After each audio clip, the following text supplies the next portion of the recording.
Shalom Bapak Ibu, sahabat Galilea yang diberkati oleh Tuhan Yesus. Saudara, setiap hari kita selalu diperhadapkan pada persoalan, yaitu bagaimana menyangkal kedagingan kita, karena yang menjadi musuh utama kita adalah kedagingan kita sendiri. Seperti tertulis dalam Matius pasal 26 ayat 41, dikatakan di sana, roh memang penurut, tetapi daging lemah. Karena itu, kita harus berjuang untuk bisa mengalahkan kedagingan kita. Amin. Kita harus tegas, ya, harus bersikap tegas, hidup menyenangkan hati Tuhan atau menyenangkan keinginan kita. Kalau kita menyenangkan kedagingan kita akan jatuh ke dalam dosa dan berbagai-bagai pencobaan.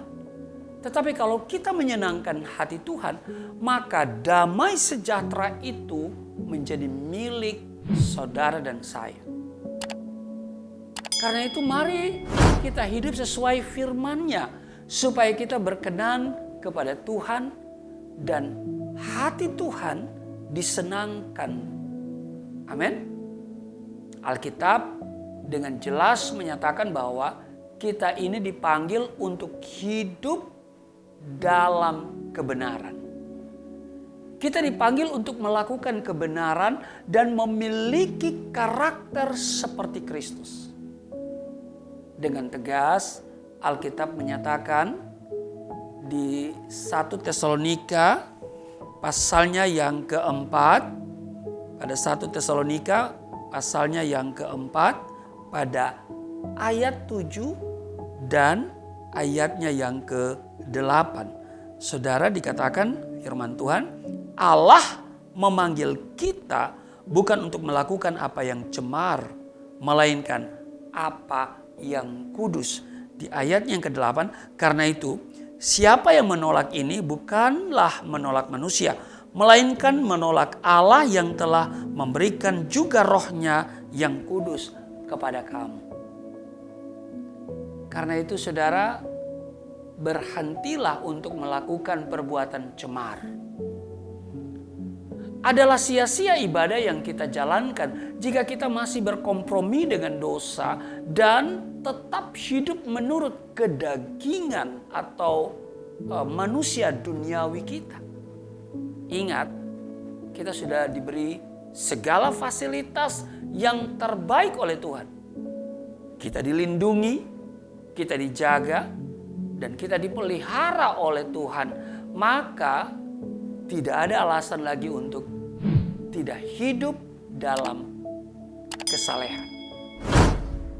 2 Petrus pasal 1 ayat 3 dikatakan begini, karena kuasa ilahinya telah menganugerahkan kepada kita segala sesuatu yang berguna untuk hidup yang saleh oleh pengenalan kita akan Dia yang telah memanggil kita oleh kuasanya yang mulia dan ajaib. Dengan pertolongan Roh Kudus, saudara dan saya pasti mampu untuk melakukan kebenaran. Bukankah Tuhan sudah memberikan kepada kita kuasa dan kekuatan untuk bertindak? Dan Tuhan siap menolong kita dalam berbagai hal sehingga kita tidak akan mudah goyah dan jatuh. Jadi, dikatakan, hendaklah kamu menjadi kudus di dalam seluruh hidupmu, sama seperti Dia yang kudus, yang telah memanggil kamu. Sebab ada tertulis, kuduslah kamu sebab aku kudus. 1 Petrus pasal 1 ayat 15 dan 16. Tanpa kekudusan kita,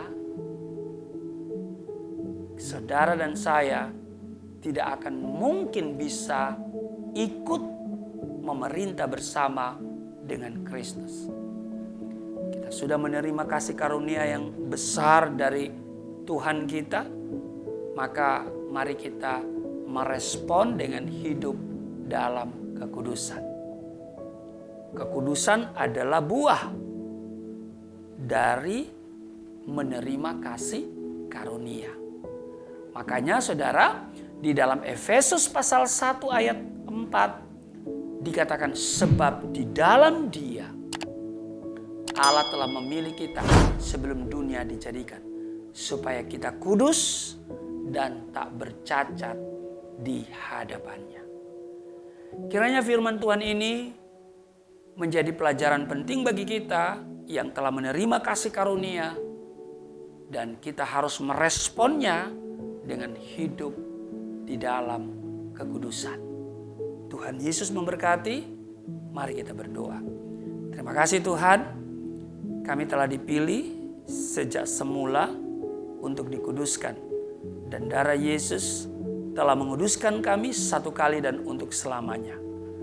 Kami juga telah menerima kasih karunia yang besar, kepastian, keselamatan oleh penebusan yang dilakukan oleh Kristus bagi kami.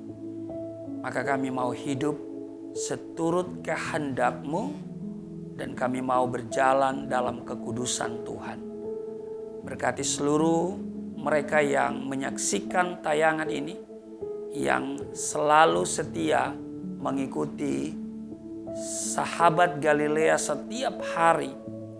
Diberkati mereka semua, juga subscriber Galilea Network. Mereka yang mengikuti hari ini maupun mereka yang akan mengikuti nanti, semuanya diberkati, dipelihara, sehat sempurna. Di dalam nama Tuhan Yesus, haleluya. Amin.